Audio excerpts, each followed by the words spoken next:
Chapter 8, reading from the Goatfoot God by Dion. Upon the two men in the old bookshop, the cold light of morning had its usual sobering effect. Hugh Paston wondered how much of last night's experience was pure imagination, and T. Jelks wondered how in the world he was going to steer between the Skyla and Charybdis, the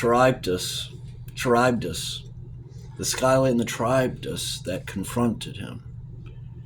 Every dictum of common sense told him to leave well alone. He would embroil himself in a pretty kettle of fish if he went any further. Occultism was all right between the covers of books, especially novels. But in real life, it were not such stuff as dreams were made of. It would probably prove to be pretty explosive. He himself was by nature the dreamer, the contemplative. The mystical philosophy appealed to him for the understanding it gave and as a way of escape from the limitations of life as it lived on in a meager income. But Hugh Paston was no mystic. Whatever he learnt, he would immediately put into practice.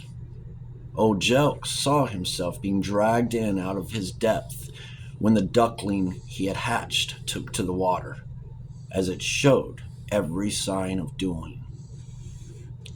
He believed that the final cord had been cut when he made Hugh Paston face the fact that he had never been loved, but had been tricked from the beginning, and in so doing had torn the last rag of self-respect from him. Such treatment was kill or cure. He had smashed the man down to his foundations. For all the brave face Hugh Paston might put on things, he was lying with his head in the dust.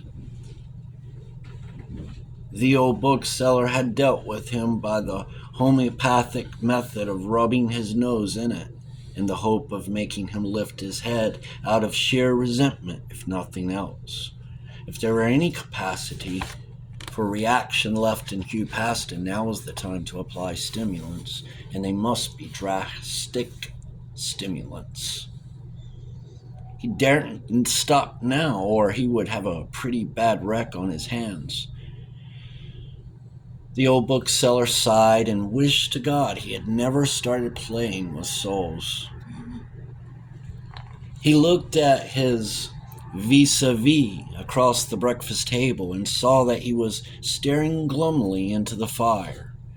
Serious conversation was impossible, for the char was still bumping about like a colossal bluebottle, and in any case it was inadvisable to go any further until he knew exactly what he could do. It would be fatal to raise hopes and then dash them. He determined that there should be no further conversation until he had everything ready for what must inevitably transpire.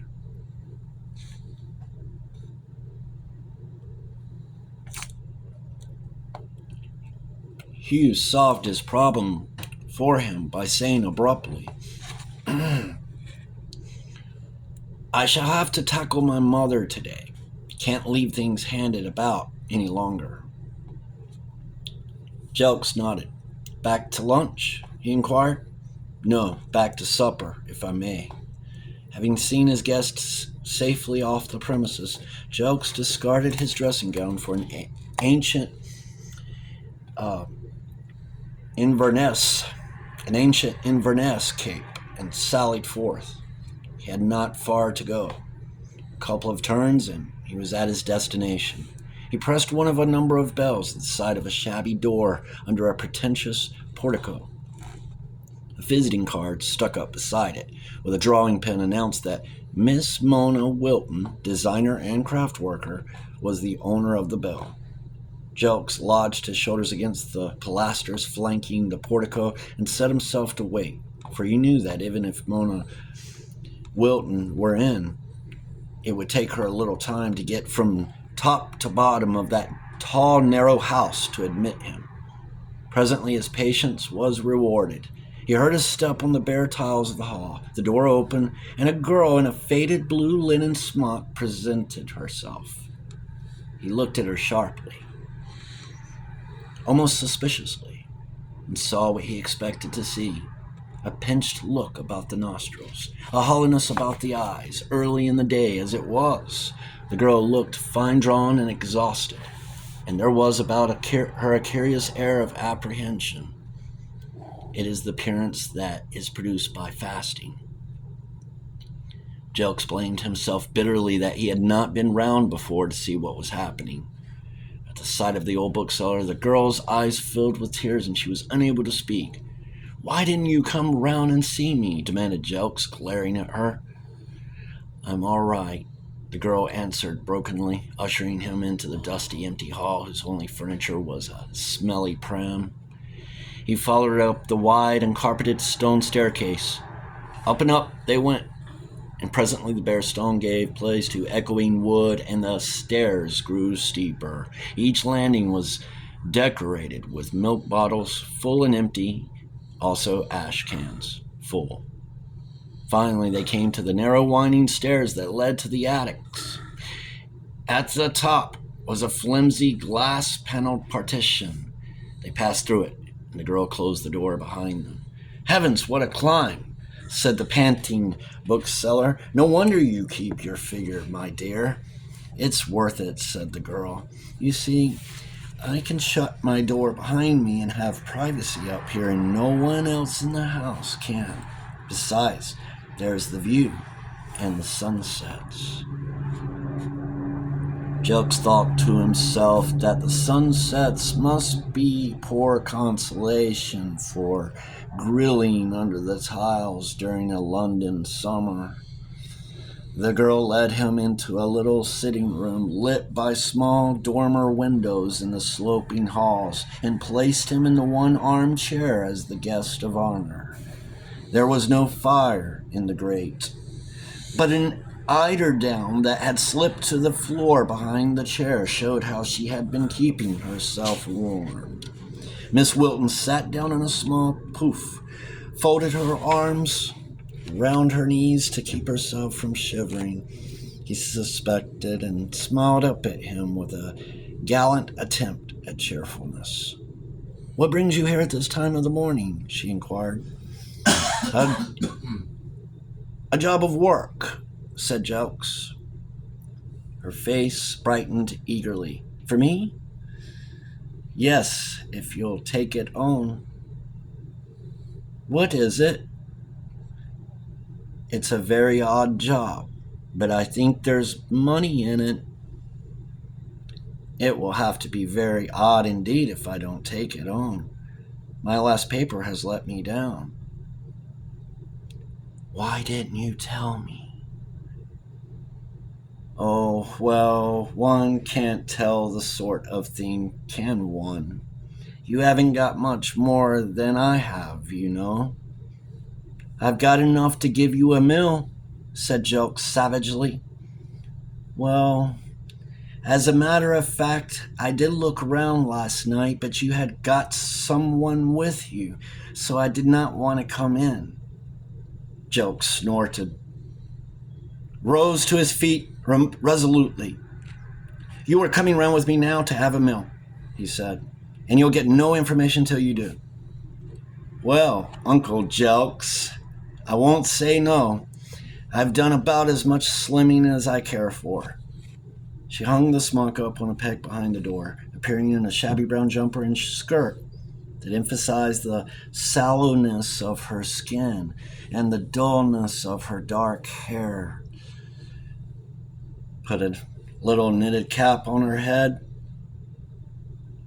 pulled on a brown tweed coat with a worn coney collar, and slipped her latch key into her pocket.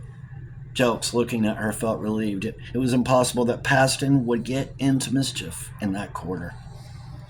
They went round to the bookshop. Jelks warmed her by his fire and filled her with sausages and tea.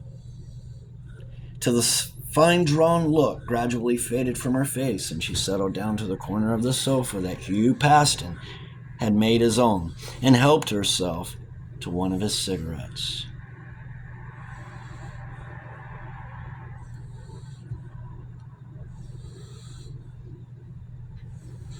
"My word, Uncle Jokes," she said as she inhaled the fragrant smoke. "You are doing yourself well. These must have cost you a pretty penny." "It's all right, my dear," said the old bookseller, grinning. "I did not come by them honestly." "Well now, what about this job?" "Yes, what about it?" said Jokes, scratching what was left of his hair. "I hardly know where to begin. It's a fellow that wants a house furnishing." "You mean he wants me to design the decorations and choose the furniture and generally see the job through?" "Yes, that's it," said the bookseller hesitantly. This description, though true so far as it went, was so far from being the whole truth that it was a lot more misleading than most lies. "And the rest?" said Miss Wilton. "You're looking very guilty, Uncle Jelks. I'm sure there is a nigger in the woodpile somewhere. Isn't this individual respectable?" Yes, he's all right. At least I hope so." "Then where's the snack?" "I don't suppose there really is one. I'm afraid I'm old-fashioned. I suppose you can take care of yourself as well as any other girl of your age." "If I couldn't," said Mona, "I'd have become extinct long ago. I'll keep my end up with this individual as long as he's solvent. But I don't want to let any firms in for bad debts, because that will queer my pitch for next time." "He's solvent right enough. He's the grandson of the man that founded Paston's, the big tea merchants. I suppose it practically belongs to him and a lot more beside."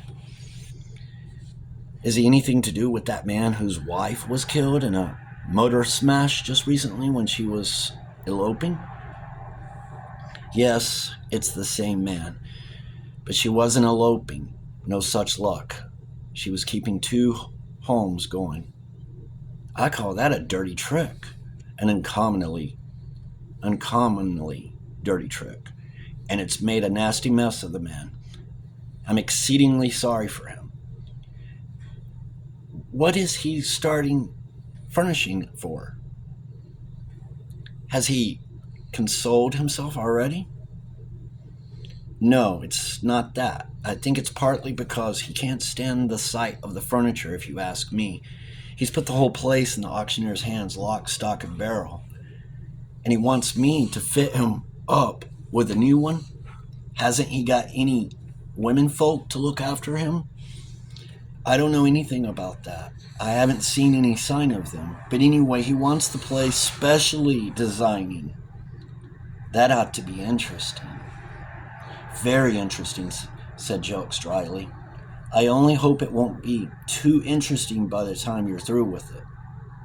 "What is all the mystery? Do come to the point, Uncle." "Well, now, I'll tell you, Mona. He's been dipping into Hossman's books, Rabors and Labas, and he wants to amuse himself by going and doing likewise." "Does he want to work the Black Mass? How entertaining." "Now, Mona, I won't have you talking like that, even in fun. He certainly isn't going to work the Black Mass, or I wouldn't have put you on to him. What he wants to do is to furnish a house on esoteric lines." "What exactly does he understand by that?" "Hanged if I know, and I don't believe he does either. So there ought to be some pickings in it." "There certainly ought, if he's as vague as all that," said Mona. "But even so, I can't rook the poor man. It is really my job to see that nobody rooks him." "Yes, that's exactly it. You see, my dear, he had a very bad shake-up over this business with his wife. And I think that if he doesn't have something to occupy his mind, he'll go completely balmy. And it struck me that you might as well have the pickings as anyone else." "Thanks very much, Uncle Jelks. I'll be very glad of the job. And I won't rook him more than is just and right, and I'll be a mother to him generally. I suppose that's the idea. Have you taken him under your Jaguar wing? Well, as a matter of fact, I have. I'm sorry for the fellow. What is he like? Is he nice? He's not bad. One of those society fellows, you know? Does he wear an old school tie? No, he doesn't need to. His clothes are all right. You are cynical, Uncle Jelks. Well, my dear, if a man looks like a gentleman, he doesn't need a label. It's only when he looks like a sandwichman that he has to hang out a sign to say, I'm a gentleman, though you mightn't think it. Is he handsome? No, plain as a pikestaff. Are you nervous for my morals, Uncle Jelks? No more than usual, my dear, but you know what these society men are. I suppose he reckons parlor maids are his perks. Oh, well, I'll soon disillusion him. By the way, where is his house? He hasn't decided yet. I believe you will be wanted to help with the house hunting. Uncle, this is going to be so fun. I've never had a chance to choose the house before. I've always had to make the best of what someone else has chosen. It would be more than fun, Mona. It would be a really useful piece of work if you handle him the right way. The fellow wants taking out of himself, or I really think he will go on the rocks. It appears to me that I shall have to redecorate him as well as his house. When am I to meet the poor young man? I take it he's young, or you wouldn't be so apprehensive about my morals. You ought to be ashamed of yourself. I can't help it, Uncle. You shouldn't dangle your leg within reach of my hand. How can I help pulling it? But you needn't worry. I'll be most professional with him. I know better than to go about asking for trouble. Very well, then. You come round this evening about 7 and I'll have a spot of supper with us. Put on that green frock of yours. I can't stick you in that ghastly brown. You look mud-colored all over. Why ever do you wear those dark colors? They make you look like the dead. I wear them because they don't show the dirt, Uncle Jelks. And I can't put on my green frock because my other uncle's got it. The 3 brass balls won. You know? So I am afraid this will have to do. And anyway, it's no use my dressing up for a man like Mr. Paston because the best I could do would only look to him like the housemaid's afternoon off. Miss Wilson had hardly got out of the door when in came Hugh Paston.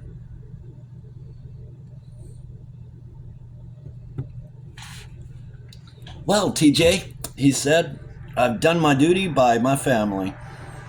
I've lunched with my mother. Poor old mater. She's terribly fed up about this business. She can't exactly blame me, and yet she's furious with me. She said I ought to have looked after Frida better.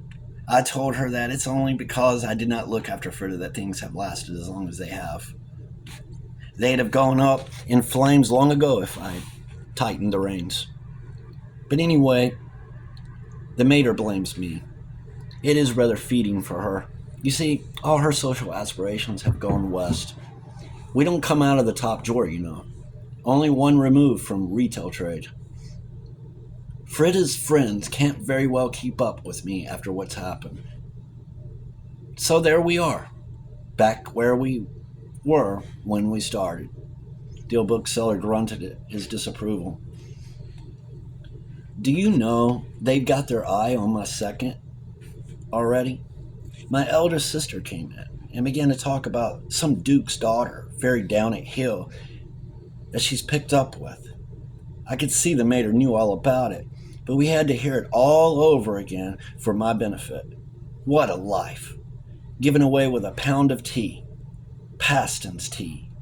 That describes me exactly. Damned it all, Jelks. Surely they don't expect me to repeat the dose? What do you propose to do then? Shake a loose leg and enjoy yourself? Yes, that is it exactly. Once bit, twice shy. I don't want social advancement. So what have I got to marry for? What indeed, said Jelks. Well, have you thought any more about my scheme? I've done more than think. I've got to move on. Good man, what's the move? I've seen that artist I told you of. He handed Hugh Mona's professional card.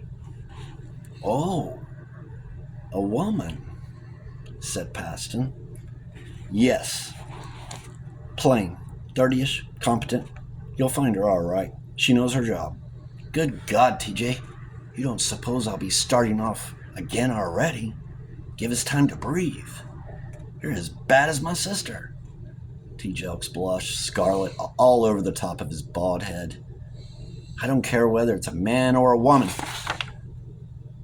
Or a giddy hermaphrodite.